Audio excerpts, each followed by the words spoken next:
everyone and welcome back to our YouTube channel Vision Civil Service. So as you all know, my name is Lakshita and I'm a faculty of Political Science and Current Affairs with Vision Civil Service.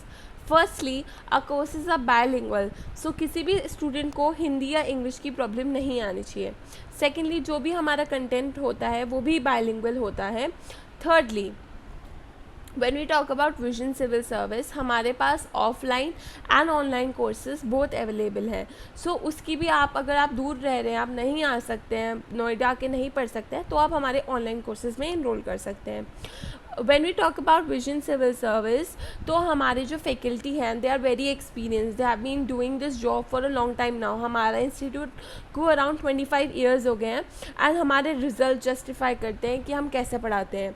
हमारे यहाँ IAS, PCS and other competitive exams की coaching भी provide की जाती है. So you can come and visit us और you can visit our website and know about our courses. So हमारी एक सीरीज़ चल रही है जिसमें हम डेली कोई ना कोई पॉलिटी से रिलेटेड टॉपिक को डिस्कस करते हैं.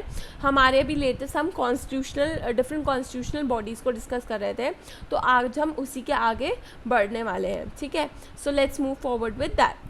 So firstly will discuss about national commission for schedule caste. तो सबसे पहले आपको पता होना चाहिए कि जो national commission for schedule caste एक कॉन्स्टिट्यूशनल बॉडी है एंड ये article 338 of the Indian constitution में इसके बारे में मेंशन किया गया है.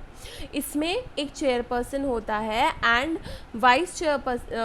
वाइस चेयरमैन भी होता है और 3 अदर मेंबर्स होते हैं. ठीक है, ये इनमें एक स्पेशल ऑफिसर का काम होता है जो कि सब कुछ देखता है कि जो शेड्यूल कास्ट है उनके साथ सब कुछ ठीक हो रहा है, उनको भेदभाव तो नहीं किया जा रहा है वगैरह वगैरह. ठीक है, उसके बाद ये लोग सेफगार्ड करते हैं शेड्यूल कास्ट को under the constitution. They will monitor, they will investigate all the issues that are concerning the security और the life of the schedule caste in India.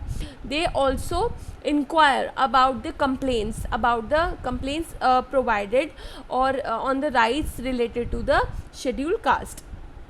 उसके बाद they work on the planning of certain ad, certain advices to the central government so that they can plan something for the development, for the socio economic development of the schedule caste community. ठीक है, फिर they also give reports to the president about the various things going on with the schedule caste in the country and also about the implementations that they can give so that जो schedule caste community है they are safe guarded, they are given the particular rights as mention in the constitution and उनके साथ कुछ गलत ना हो, उनके welfare का काम होता रहे. Okay, welfare protection as well as development of the schedule caste. So next when we talk about National Commission for Scheduled Tribes, तो आपको पता होना चाहिए जो ये कमीशन बनी है for the scheduled tribes, it came under 89th constitutional amendment जो कि 2003 में एग्जीक्यूट हुआ था. ठीक है, तो national commission for schedule caste and schedule tribe 89 constitutional amendment के अंदर बना है. ठीक है, उसके बाद इसको हमारे कौन से आर्टिकल में मेंशन किया गया, article 338 of the Indian constitution. ठीक है, इसमें हम सब कुछ देखते हैं कि जो हमारे यहाँ शेड्यूल ट्राइब्स है दे आर सेफ गार्डेड, उनके हित के लिए काम हो रहा है. ठीक है, उनको इक्वल स्टेटस प्रोवाइड किया जा रहा है. उसके बाद उनका जो कल्चर है, उनका जो एक एरिया है उसको प्रोटेक्शन मिल रही है, उनके एरिया को कोई हार्म नहीं पहुंचा रहा है. ठीक है, तो इसीलिए कुछ एरियाज सेट किए जाते हैं बाय द गवर्नमेंट जो कि सिर्फ शेड्यूल ट्राइब्स के लिए लोकेटेड होते हैं. ठीक है, उसमें कोई एंटर करके उसमें कोई कुछ एक्टिविटी नहीं कर सकता है. And even the forest are provided to certain schedule tribes जिससे कि वो अपना लाइवलीहुड को सस्टेन कर सके, उनके एम्पावरमेंट के लिए, उनके जस्टिस के लिए एक्सेट्रा एक्सेट्रा. ठीक है, तो आपको ये सब ध्यान में रखना है कि जो national commission for schedule caste है, शेड्यूल ट्राइब है, पहली बात तो कौन से अमेंडमेंट के अंदर बने हैं, सेकेंडली उनका रोल क्या होता है and in which articles they have been mention. Then comes a special officer for linguistic minorities. आपको पता है इंडिया में बहुत सारी लैंग्वेजेस हैं. ठीक है, कुछ लैंग्वेजेस को हमने अपने कॉन्स्टिट्यूशन में प्लेस दे रखी है फॉर 22 लैंग्वेजेस. उसके अलावा भी हमारे यहाँ इतनी लैंग्वेजेस हैं that they are mentioned article 350B of part 17 of the Indian constitution, ठीक है, कि एक स्पेशल ऑफिसर बनेगा जो कि जितनी भी लिंग्विस्टिक माइनॉरिटीज़ हैं, ठीक है, उनको प्रिवेंट करेगा, उनको सस्टेन करके रखेगा।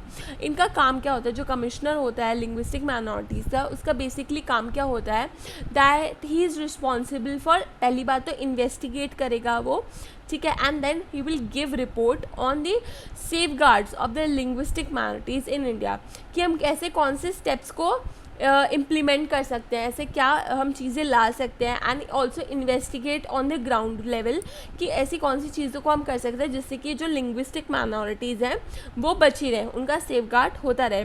पहली बात, उनको इक्वल अपॉर्चुनिटीज़ मिले, क्योंकि हमारे लैंग्वेजेस को लेके बहुत बार कॉन्फ्लिक्ट देखने को मिलता है, ठीक है। उसके बाद अवेयरनेस क्रिएट करना भी इन्हीं का काम होता है, कि जितनी भी हमारी ये लैंग्वेजेस हैं उनके बारे में अवेयरनेस हो लोगों को, उनको पता लगे कि हाँ मेन लैंग्वेजेस के अलावा भी ऐसी माइनॉरिटी लैंग्वेज सस्टेन करती है हमारे इंडिया में। उसके बाद इनके लिए ग्रीवेंस रिड्रेसल मैकेनिज़्म भी बना हुआ है, कि उनको अपने लैंग्वेजेस या जो लोग हैं उनको कोई भी इशू होता है, उनके साथ कुछ गलत हो रहा है तो वो वहाँ के बता सकते हैं। And they also submit the report to the president of India, ठीक है, कि इनके सेफ गार्ड के लिए कोई भी अगर उन्हें लगता है कि रिपोर्ट है तो वो उसको सबमिट करते हैं हमारे प्रेसिडेंट ऑफ इंडिया को। इससे क्या होगा कि उनको रिकग्निशन मिलेगी फर्स्ट ऑफ ऑल, एंड उनके हित के लिए काम होता रहेगा, ठीक है, अंडरस्टूड।